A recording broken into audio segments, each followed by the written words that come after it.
Welcome to another episode of Back to the Brick. Today we got something a little bit different. We have Darth Maul's Sith Infiltrator here, only I'm not going to build this. I'm going to do a mock of the Trade Federation Blockade ship from the Phantom Menace. I was just looking at the back of the set, and I think there's plenty of good pieces here to put together a pretty solid mock. So I'm going to lay them all out and time-lapse the build. You can see me kind of fumble through it. And I'll talk a little bit about my thought process on how I build mocks once I have something put together. And then in a couple months, I'll take it apart and build the actual set here, 75383.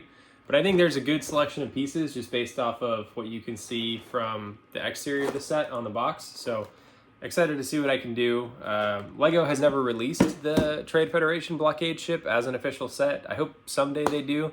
There's one from Mold King that exists today, but I'd like to have LEGO release one at some point. So until then, I'm going to do my own and see how it looks. So I'll catch you once I've built it.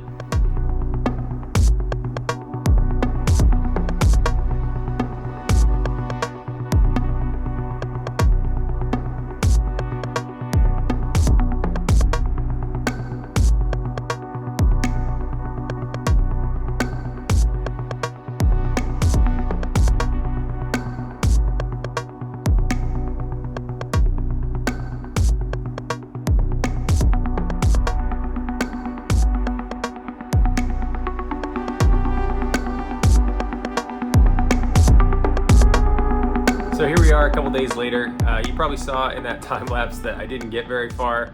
That was about 45 minutes-ish of building, just trying to get the center of the battleship done. Whenever I do a mock, I always try to build what I think will be the hardest part of it first, because obviously the first thing you build, you have the widest array of pieces at your disposal. So I was trying to tackle that, and then I realized that the time lapse was just a lot of me fumbling around and you didn't actually really see any progression. So decided not to time lapse the rest of the build. I just kind of threw it together, and I'm actually pretty happy with how it turned out. So you can see I've got it here. I put it on a MIDI scale stand because I think it just is a nicer way to display it. The set does include some hot pink accents, which I was not expecting, so I decided to throw them on my mock here. Obviously optional, you can do them in gray, the pieces exist, but I thought it was a cool little touch. And then of course I've got two spring-loaded shooters up for the front arc. But all in all, I mean, I'm pretty happy with it. Trying to do a curved object proved difficult. That was a good catch. Let me put this back really quick. Where did this go? And as you can see, it's very fragile. I will put it back together really quick. And I've had to do this more times than I would like to admit. So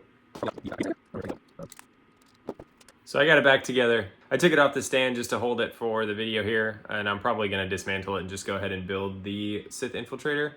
But you can see kind of some of the techniques I used. I tried to use some Technic pieces for increased rigidity and like no sag, so you can see, you know, the wings are level, and I mean, you can hold it from one side, and other than that, so you can hold it from one side, hold it from the other side. It is somewhat sturdy. The kind of center cockpit area is very flimsy, as you've probably seen throughout this video by now.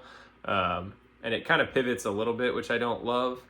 But for a mock with pieces from the Sith Infiltrator, I'm happy with it.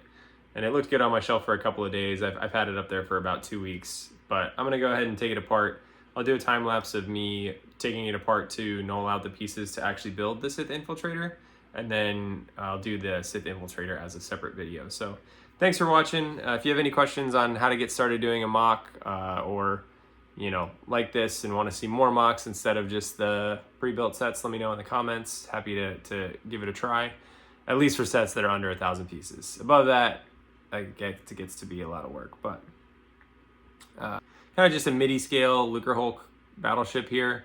I think that's how you say it. And yeah, thanks for watching. Hope you guys like it, and I will catch you on the next video.